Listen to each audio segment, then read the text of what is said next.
Space, the final frontier. These are the podcasts of the podcast Enterprise.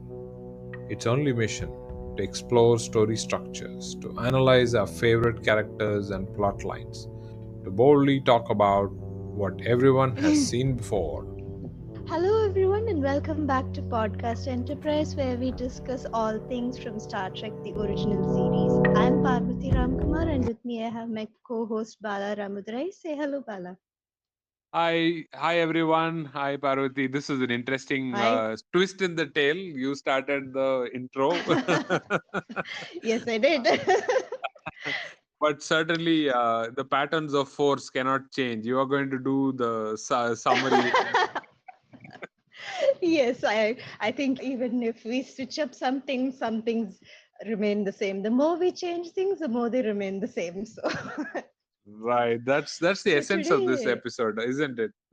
oh, yes, absolutely. It is. It is.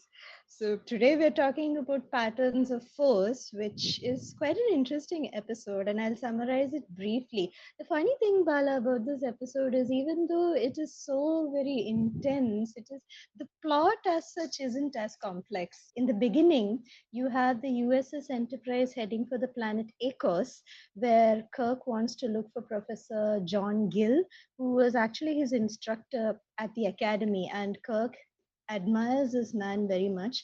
Professor John Gill went to the planet Ekos. He disappeared there, and there's something seriously wrong with this planet because as the Enterprise approaches, they are accosted by old style rocket with a thermonuclear warhead, and this planet is not supposed to have that kind of technology. So it's very odd for them, and Kirk wants to find out what happened to John Gill. He wants to find out what's going on in this planet. He and Spock down to this planet, and immediately they find that something is really, really off because it looks like they've stepped into the 1930s and 1940s Nazi Germany. There are the Ekosians here are wearing SS uniforms, and they are also hunting down the denizens of the neighboring planet, which is conveniently called Zeon, and they are hunting them, persecuting them, killing them. They also have technologies that they shouldn't have, like guns and jeeps and stuff like that. So it is a very dangerous situation to be in. Kirk and Spock are almost immediately captured. They also see propaganda videos by a woman called Daras. She's talking about the Führer, and the Führer ultimately turns out to be John Gill. While now Kirk and Spock are arrested, Kirk is whipped, Spock is whipped. There are some issues. There are so many issues. They're thrown into jail along with a Zeon called Mm. Isak.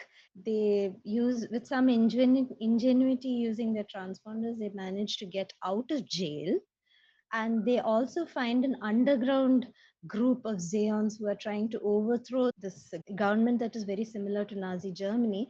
They want to get rid of the Fuhrer also because he started all of this.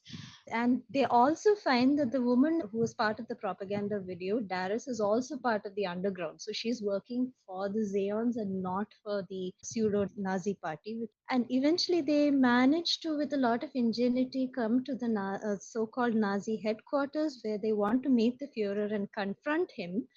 But when they get there, they find that this government is actually being headed by Melakon, who is the second in command, and John Gill has been drugged. He's been forced to say things against his will. And Kirk, using his creativity, somehow manages to get access to a broadcasting booth where John Gill is kept drugged and forced to say things. He convinces him to come out of that stupor and somehow make a proper announcement denouncing what he has done so far. And towards the end, you find that John Gill, despite violating the Prime Directive, despite creating a mess on this planet, what he wanted to do was actually bring about some sort of order and structure. For some reason, he decided to model the government based on the Nazi party because he thought that if the leadership is benevolent, the planet would be able to function in a good way. That's how the episode ends, with order restored, a new leader in place, and the Ekosians attempting to create peace with Zeon. And as Kirk says towards the end, absolute power corrupts absolutely. Back to you, Bala. Okay, we start with the teaser, which gives us a flavor of what's up with this episode. It starts with them looking for John Gill in this planet called Zeon Ekos. Two planets called Zeon and Ekos. John Gill is supposed to go there as an observer, and he's not contacted them back. So that's the only mission.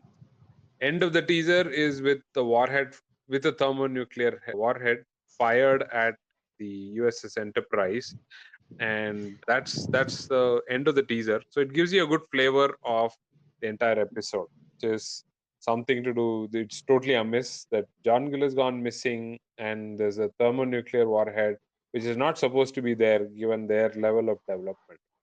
First act starts with them looking for a response from John Gill or entire frequency. Nothing really they get through. Looks like, and so they do beam down, and there's a state of anarchy, is what they expect with the Ekosians. And Zeons are relatively primitive, but they're capable of space travel. So this is the level that they are aware of, and that's where the first act starts with them ready to beam down the planet to Ekos. But by the end of the first act, already things are going wrong, and Spock's helmet, he and what's his name, Kirk and Spock, both of them are arrested. I mean, they dress up as Nazis and they are arrested, thrown into prison because Spock has to remove his helmet. They're in big trouble Mm. at the end of first act. Second act starts with both of them being whipped. Green blood for Spock and red blood for Kirk. You can see the stripes behind their back. So that's where it started. It looks like there's no escape for these two, and they're being held as spies with no form of communication or weapons on them. And so the first act was a bit smallish, shortish, whereas this one's a bit longer, with Daras, the the hero of the fatherland, enters their secret hideout and shoots Abram, who is so Abram and Isak, they helped out Kirk and Spock to get out of the place, the I don't know, the prison. But now Abram is dead. Isak, these two are also going to be captured by Daras. That's how the second act ends. So we're wondering what's going on. All of that good work that they did is undone.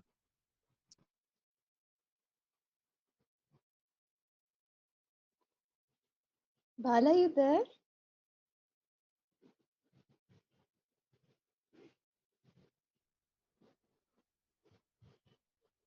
Yeah, Bala, your Parvati. voice has gone off. Yeah, now I can Yes. hear you. So Yes.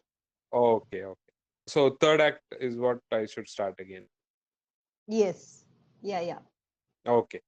So third act, Yeah. the revelation that it was just a test to find out if Spock and Kirk are spies of Melakon, or are they really aliens as they claim to be. So Mm. turns out that Daras is also on their side, and Isak and Abram is not dead. Isak and everybody else is just testing them out. So they're all allies amongst allies is what they realize. But now it's this entire third act is about trying to find out and contact John Gill and find out why has it turned on its head. The whole thing, he was just an observer. He's an alien. He's neither an Ekosian nor is he from Zeon.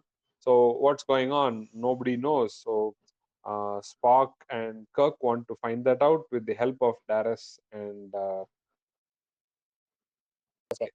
so then eventually they do get dressed up, accompany Daras to get inside the party headquarters, and Europe is there, and Daras is going to awarded or something like that. Something important is going on there, and they just Kirk, Spock.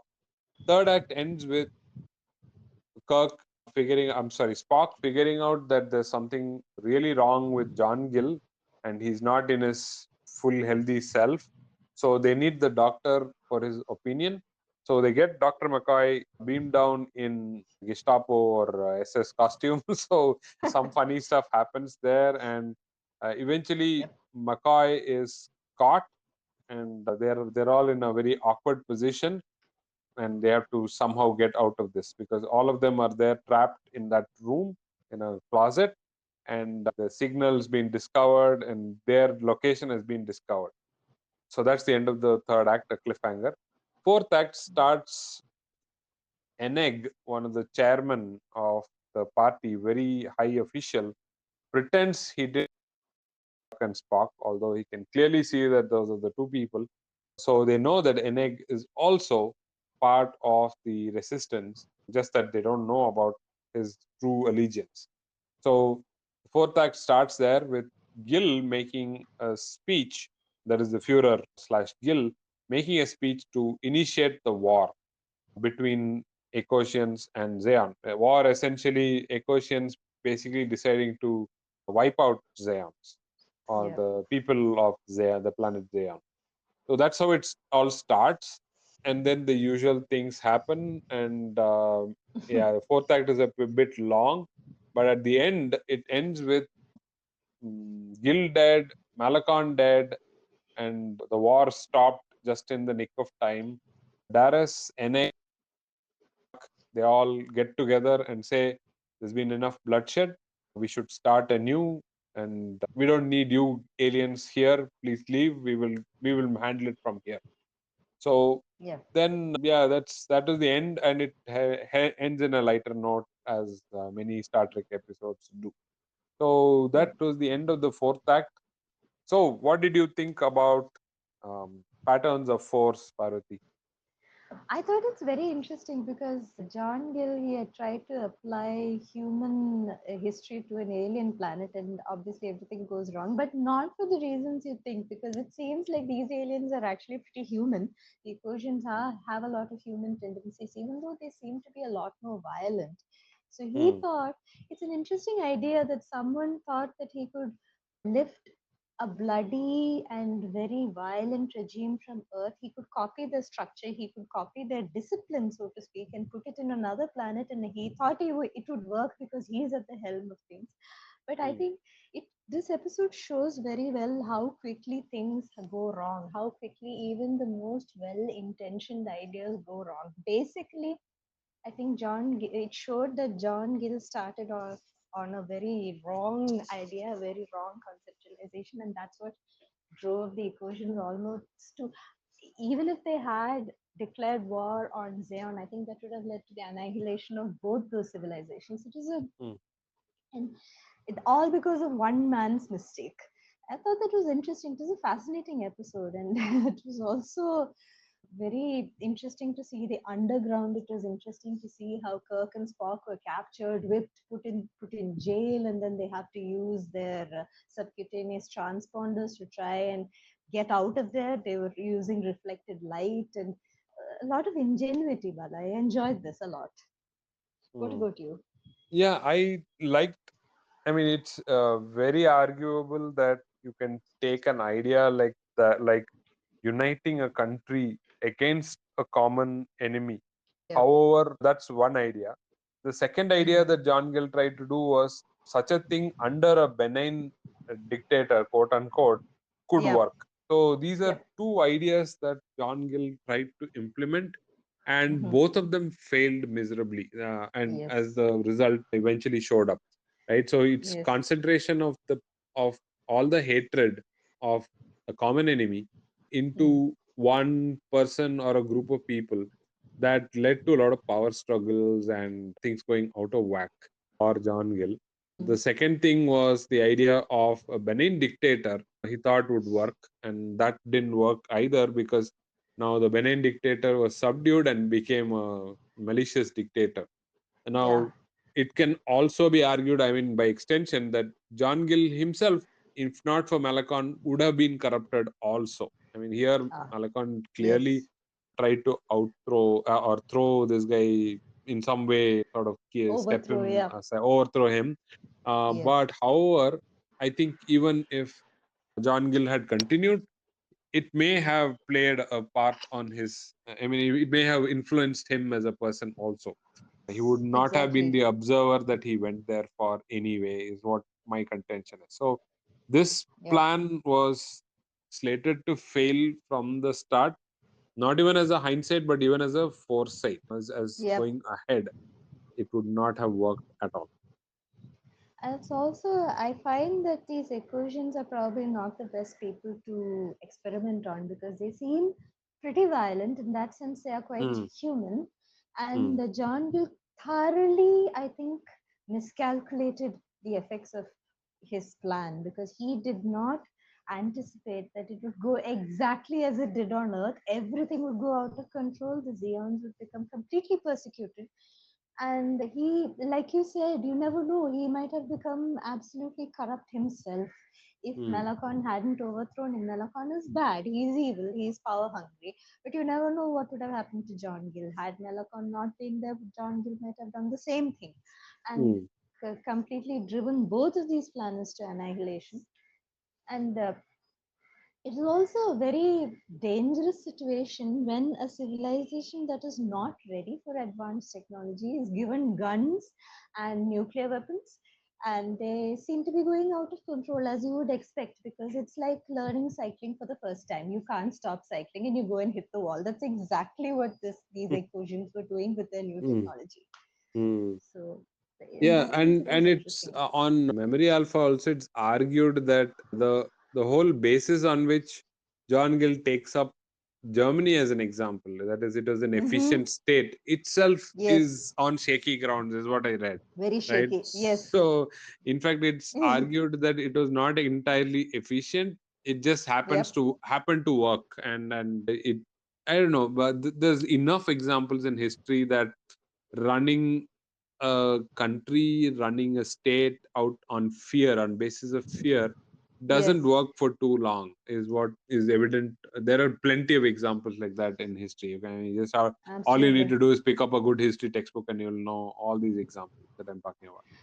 And it also, it reflects on John Gill himself because, like you said, there are so many civilizations on Earth, so many regimes, so many kingdoms and rulers that came and went. And of all of these, he decides to use the Nazi party, which probably shows, I don't know, some kind of bloodthirstiness on his part also, because how else would this go? How else did he expect this to turn out? He turned out exactly as everybody else knows it would turn out, in violence. And it's also, I also found it mildly horrifying how meticulous he was in implementing this Nazi party replica government on Ekos, because he went he, right down to the symbols. He did everything. He copied the salutes, he copied the marches, he copied the hooked cross symbol. He did, Hmm. he was completely meticulous, and then he's surprised that it went out of control. Nobody else is.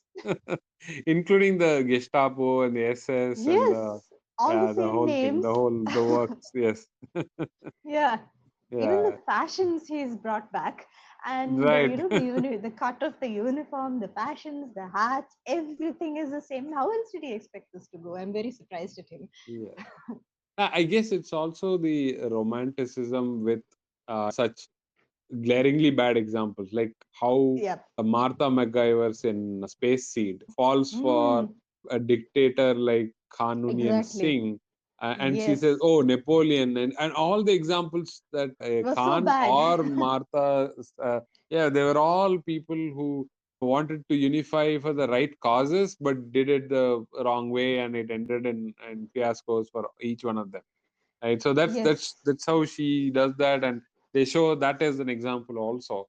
And I guess it's that romanticism that eventually led John McGill to pick Nazi Germany as an example for him to follow. Yeah. I suppose he thought the aesthetics of it from the outside would be enough to Okay. get him through. Yeah, uh, and it's also a fact that if all of these leaders that you mentioned just now, including Napoleon and all of them, all the fascist leaders, there apparently there is some kind of charisma. Not, that's not the right word, but they are able to hypnotize a great. a large Yes. number of people. Yes. And I think Mm. that is what John Gill was looking at. If he can just unite them somehow, bring some order and discipline, he would be able to bring about peace. But yeah, like we said before, the premise is absolute rubbish. He should not have used this example from Earth to try and Mm. impose that on Ekos. And it's a different civilization, and he probably realized much too late that these guys are far more bloodthirsty than he could have ever imagined in the beginning. Another parallel that came to me with the solution that John Gill picked was the Mm. piece of the action also had Kirk Oh, propose at the yes, end that all of these guys get together. There was no common enemy. So that's the big difference exactly. there, is that they were also Yeah, tried to unify under the Federation. So giving right. them the same example, hey, you're all gangsters, Yeah. and you have a supreme gangster, that's me. Okay, so Yes, that's exactly. it's sort of relating to them in one way. You're the bad boys and I'm a bigger bad boy, so you better come get your act together, do this. However, Yep. in John Gill's case, it wasn't. He was a single person, it was not the Federation, Yeah. right? It's not the So Federation. Yeah. correct. So if eh, that's why Kirk's gamble probably will pay off. If they had extrapolated that story, I'm sure things would have been more orderly in that Mm. planet than this one. So Yeah. they had the might of the Federation. Sort of counted on, banked on that. If not for their ship, True. say 100 years later, some other ship comes in, does similar Yeah, thing, and there's and they're something happy. else. Yes. Yeah, yeah. I think also one reason why John Gill got as far as he did with the Ekosians is probably because he roused them in a very Mm, violent way, first of all. And he also mm, created this artificial enemy. mm. Zeon is not violent. Right. As far as we can see, they're quite mild, they're good natured, they just want to live and kind of communicate with this neighboring planet. But John Gill somehow turned them into an enemy and turned defeating them, the Ekosians defeating them, into a matter of pride, all Mm, very fatal mistakes. And mm, and it didn't take very long for him to lose his power and become drugged and he's forced to declare war against. And a lot of like, I also found it interesting that a lot of his broadcast was actually kind of nonsensical. He wasn't saying anything of substance, but people were yeah. cheering him on anyway. Yeah, yeah. So that's it, right? So it's not the content of the speech that probably got them going, but the way in which, the manner in which it was said, and the spirit in Yes. the energy that they brought in, that was what they were resonating with. I mean, people didn't understand what Yeah. the hell was going on anyway. Yeah. But yeah, but his tone was riling them up, and that's what they wanted. They wanted to be hyper, they wanted to be warlike, and they wanted to Mm, have something to fight. And his words, even though they were quite nonsensical mostly, and his speeches mm, made zero sense, they were mm, actually following his tone, and they were ready to fight because of that. Until, of course, Kirk interfered with the whole thing and made him call off the war. But yeah. mm. I wanted to bring something to our notice is that right at the Ah. teaser, they talk about Mm, causes and motivation. So he says, yeah. Spock says, and he says, history is not just a string of events, but Yeah. it's causes and motivation. That's what John Gill's entire philosophy of history was around. So Hmm. it also tells you that Gill thinks that probably they see a post World War One Germany, the Mm, causes and motivations that Germany had was yeah. probably parallel to what Ekosians had. Um, Yeah. Probably, I don't know. I Exactly. don't know Zeon Ekosian history, but my guess Yeah. is he saw that. Wait a second. Now Ekosians are in primitive state because the Zeon at Exactly. the cost of Zeons. Yes. So, this seems like a parallel to post World War Germany, right? Post Yep. World War One Germany, right? So they are in Yeah. shambles. They're in a primitive state right now. They're not able to take care of themselves. Uh-huh. And what do I Yes. do? Okay, now I do what the Germans did, but now that I am there in control, things Yeah. won't go the way it went. So I'm guessing Ah, that's the exactly. clue right there in the teaser Yep. as to why, what is the motivation for John Gill to even pick this up. Exactly. And I think the Ekosians, basically, the problem is, like you said, they were primitive and they were probably lacking in confidence because the Zeons, who are right next door, have Hmm. space travel. So they are technologically advanced to the Ekosians. And when John Gill came down here, he must have thought that, okay, if I could just somehow get them to unify and work, they are going to get technologically advanced. But looking at the Ecosian psyche, they needed something to fight, and that something happened to be Zeon, who, for some reason, which the planet Zeon, for some reason, became the source of all of Ecosian misery, which may or may not be the case. And Hmm. they created this artificial enemy, is what I feel like.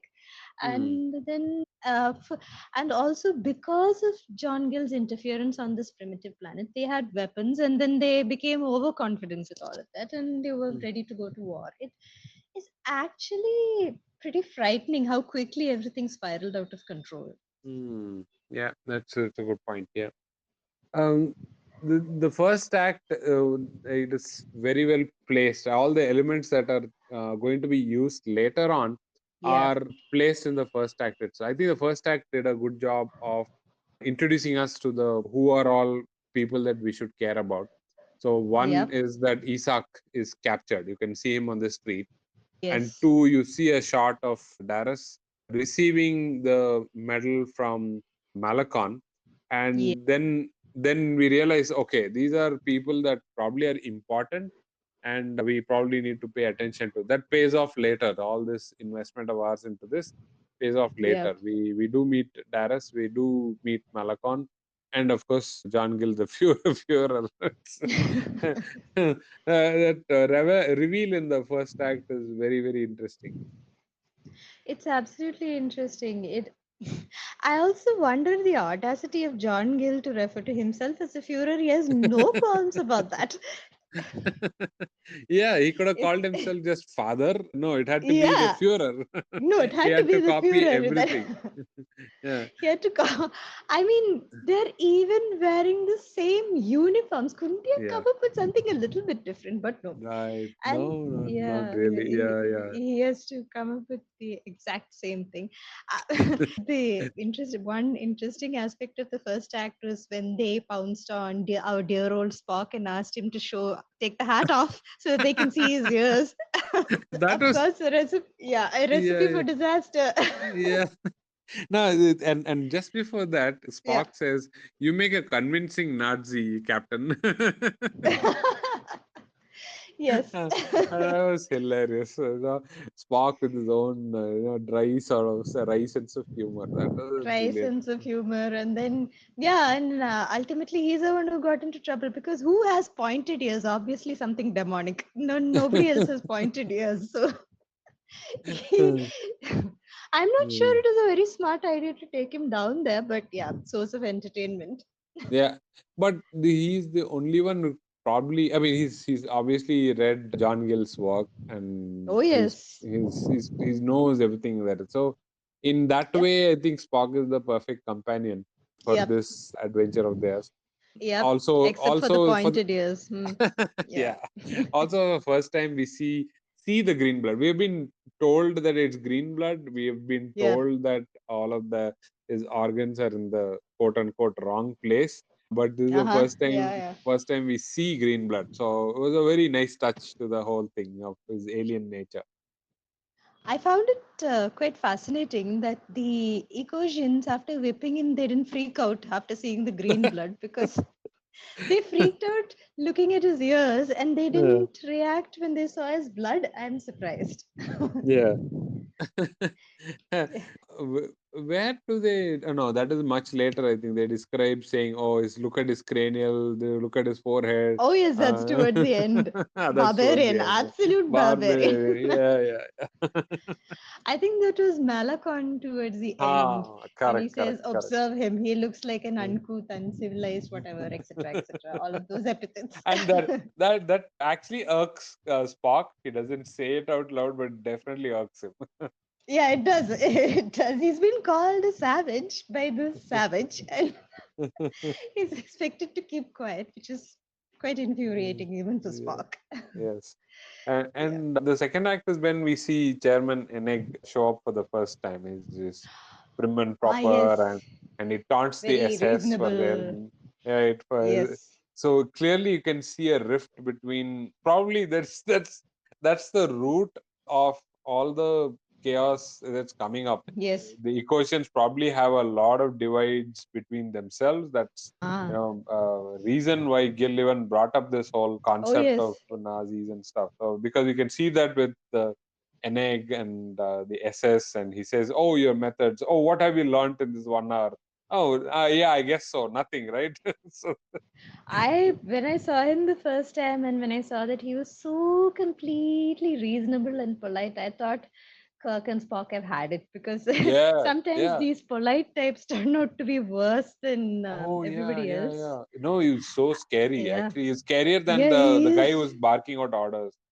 Exactly, because he's too measured, he's too composed, and usually those types can turn out to be extraordinarily cruel. And I Hmm. thought if he does do something to, and we don't know if he will turn out to be like that after Kirk and Spock and the Enterprise leaves. We don't know if he does have an innate streak of cruelty. That Oh, yeah. remains to be soon. Now Yeah. that the now that the fake Führer is gone, I am the real Yeah, I'm the more Führer. powerful. I'm the most Guys, kneel powerful. kneel to me, kneel down, Yeah. to me. Yes, that's going to be what I'm going to do. Yes, exactly. And since he's so polite, when someone doesn't scream, I'll just give him 20,000 more whippings. That's it. That'll make him talk. Yeah. Then That. of course the whole laser beam thing happens. Oh, yes. Rubidium crystals they call it. I don't know. Yep. Uh, Yeah, that that was rubidium crystals and uh, ingenuity, I guess. They had yeah, to that get was out of well there done. and, Yes. yeah, Uh, and they they come did up it. with that. Uh, broadside of a It was, barn. He says, "Why yeah. should I do that?" I love how he takes everything literally and gives it. He must take it literally. There's no scope for euphemism. There's no scope for metaphor. Everything is taken at face value. So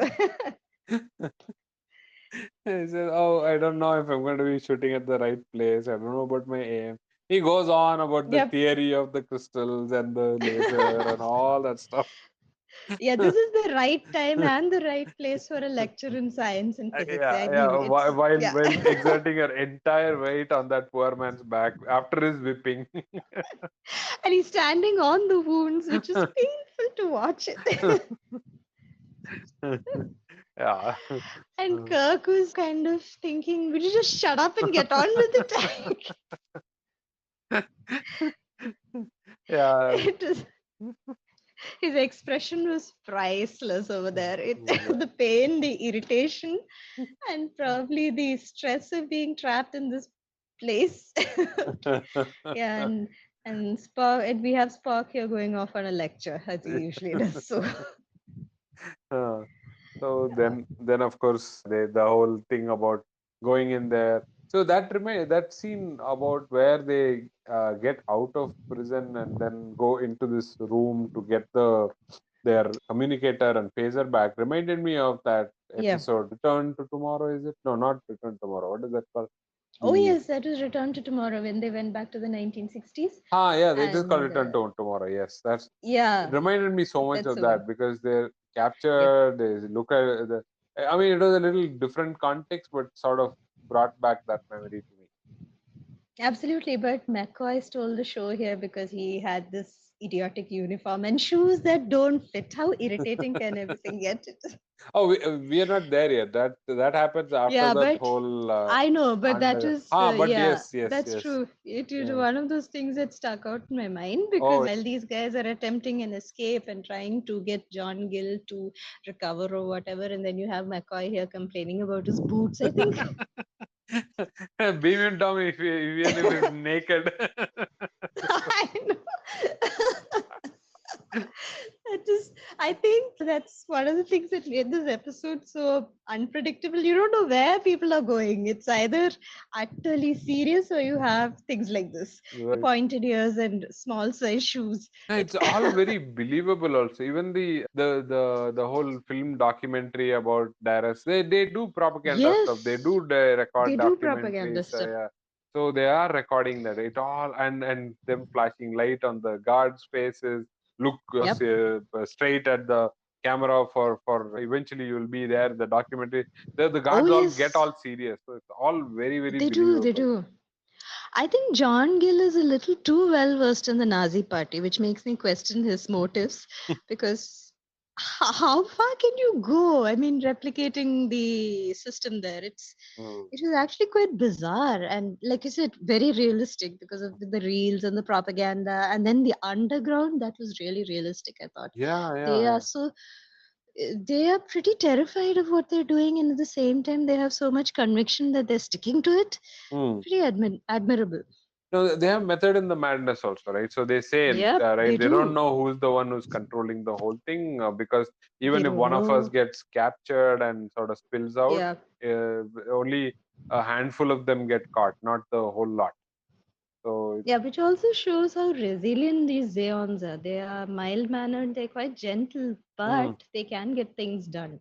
right. And Again, it's, reminds me of Return of the Archons, where the underground is organized the same way, right? oh, The yes, ones that they're it's like trying to. almost exactly the same way, Mm, because there too, they don't know who the immediate superior is, and they just know one or two people as part of the mm, resistance. They don't know everybody. It's a lot like that here too. yeah, yeah, yeah. That was very interesting here as well. But they didn't overplay Yep. the whole resistance thing. They just and they showed transformation in Isak's character when he gets to know what happens to his to be wife. I think right. She wasn't Yes, she is his fiance. Huh. fiance, right? So Yeah. and what happened to her sort of pushes him beyond the brink. He wants to take revenge. He wants Yep. to kill the. He Yep. wants to do all those things that he would never have done or even imagined. He's doing all that. Yes. And she was killed, as we hear, she was killed quite brutally. So I think that Hmm. broke him. Yeah. Yep. Yep. Yep. Yep. Of course, it brings us to the whole third act. Is also there's one more thing I wanted to bring about is this communicator channel. So he's again Spock Yeah. goes on and on about how poorly this is assembled and it wouldn't even work. I don't even think it's going to work. And then finally Kirk says, "Okay, Spock, think positive. Let's see if it Yeah. Yeah. works. let's worry about the 100,000 ways in which it won't work. Let's focus on the one way in which it will work." For such a logical, rational guy, Spock can be a real negative Sue sometimes. He's he's always the cons always outweigh the pros as far as he's concerned, and he's looking for ways by which things don't work Yeah. Yeah. instead of trying to look for that one thing that would work, like uh, Kirk said. It's negative thinking. Oh, then that Yeah. fourth act starts with the bright spot. Of course, they're in a bad shape because McCoy they trace the signal and they find that in the closet there are people there. Yeah, Quite frightening. that was a frightening scene. It McCoy just was. landed. They just solved the boot problem, and everything's so light at that. That's the best part. Like you said, right? Yeah. At that moment, Yep. you're in a light-hearted sort of state, and then suddenly the Yes. door opens and you find Eneg and the whole Gestapo looking at them, staring at them, saying, "We are Yes. here out here to catch you." Superb end Yeah. to the third act. That was terrifying. He's talking about his shoes destroying his feet and his boots destroying his feet and being too small and that ridiculous uniform and all that. And then suddenly, when, like you said, when the door opens and you find the Gestapo there, it's almost a heart dropping moment. It's terrifying to see Yeah, them. yeah. And then now you're wondering how they are going to get out of that scene because they're in a closet. Hmm. Yeah. Yep. So then, yeah, they do make it out thanks to Kirk's. There he says that Colonel had a little bit too much to drink Yeah. and and of Yeah. course And McCoy now McCoy. had no problem pretending that he was drunk. Absolutely no problem there. Absolutely no problem. I mean, it's not a very good day for him though, because no, it's first of all he gets the boots, and then after he gets the boots, now he has to act drunk. But he did a good job there. Yeah. Then that whole speech happened. Gill's Oh incoherent yes, yet rousing speech happens. I wonder Uh, how he does that, but yeah, but he kicks that whole war machinery into gear, right? So that's the yeah, yeah, scary part. Even with even such a he bad does. speech, he still gets the war into gear, and Yep. Melakon switches off everything and says, "Now death to Zeon, nothing stopping us." Nothing What was the stopping quote? us. It also makes you wonder whether all the great orators had very little substance, whether they were just speaking, and it was the tone that actually roused everybody, because that's what It's John Gill is doing here. Yeah. yeah. It's if you possible. actually if you actually listen to what he's saying, it's utter nonsense. It makes no sense. It's not even grammatically strung together properly. But Hmm. yeah, he manages to rouse them anyway, just with a few strategically placed words. He is able to bring them to Hmm. life, so to speak, and get ready for Interesting. war. That Yeah. was very interesting. That part was very interesting. I mean, we Very, talk very about interesting. oration being reaching the heart and all that. Yeah. Perhaps not. It's not through the content. Okay. Probably. I never thought about that. Yeah, it seems like it's more the tone and the effect of some of the words that make, They say that appear in rhetoric. the oratory. Rhetoric is another Yeah, thing that people use in oration, yeah, and absolutely.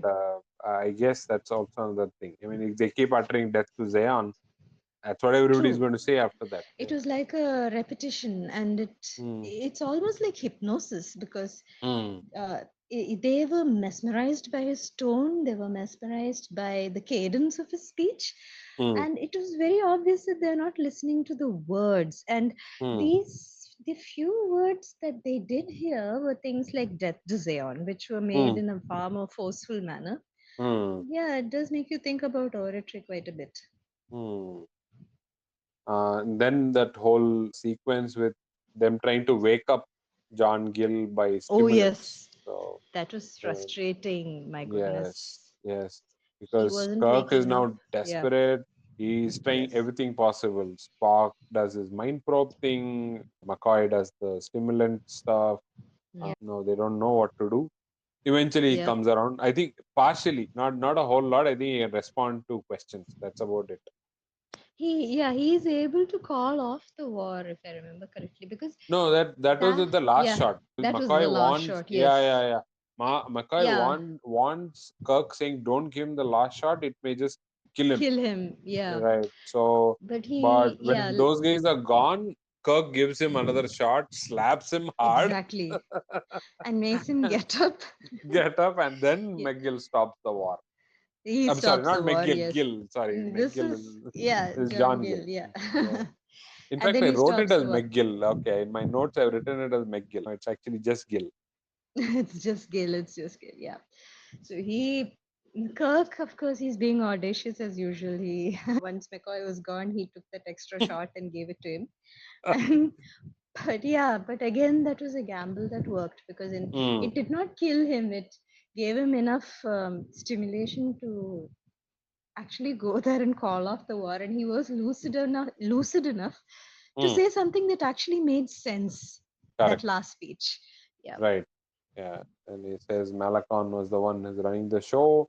And of course, Yep. Melakon picks up a gun and shoots Shoots right through the, Gill. yeah, Yeah. Yeah. The booth, through the booth. the Yes, telecast booth. he does Yeah. that. And Hmm. yeah, And that Isak was a kills Melakon. I think that's what happens at the end. Yeah, Isak turns out to be a real strong firebrand after the death of his fiancée. And Hmm. yeah, he Hmm. by the time Melakon gets out of control and shoots John Gill, he's had enough and just takes Hmm. matters into his own hands. So it shows some kind of hidden strength in him, I think. Hmm. Of course, Eneg steps in and says, "Enough blood has been shed. Let's stop all So of he this." says, yep. Yeah. So he says, "We don't know So his he true says, intention." Yeah, I am the true dictator from now on. No benign stuff. It's all going to be hardcore. No, we will all, yeah, and we'll all do it in the most polite, soft spoken way. I'll keep taunting you. Yes, I'll keep taunting you with my impeccable fashion and my soft spoken manner, and I will have all of you consigned to the gallows. Yeah, not to forget his diction. Wow, he has Oh a big yes. command of words. Unbelievable. That's the thing with him. He is so polite, and I think they would get more than they bargained for with him at the helm. Ah, Gill probably taught him British history. Who knows? Oh, that would be even worse. That would be a lot worse. Let's have all of this eloquence and let's be completely savage while talking nicely. That would be a very, yeah, interesting Uh, thing. so yeah, so that yeah, the last scene was of course a little bit preachy, but I liked the whole idea. The historians making errors and Preachy. God, yeah, it was very preachy, Very preachy. and they go I back and forth. mean, yeah, yeah. Very And I felt like me, I as a viewer just got lectured on what not yes. to do. I mean, because you see, it's been a dream of mine to bring back the Third Reich. So that is, and they want Uh, to discourage all of us who want to do things like that. yeah, So, yeah. It's like that. I don't know if you remember watching He-Man towards the end. After the He-Man episode, episodes are really fun. yep. Skeletor and all those bad Oh, guys coming, yes, doing all absolutely. sorts of funny things and bad Yes, things, yes. and of course He-Man winning at the end. Of course, Uh-huh. the episode doesn't get over there.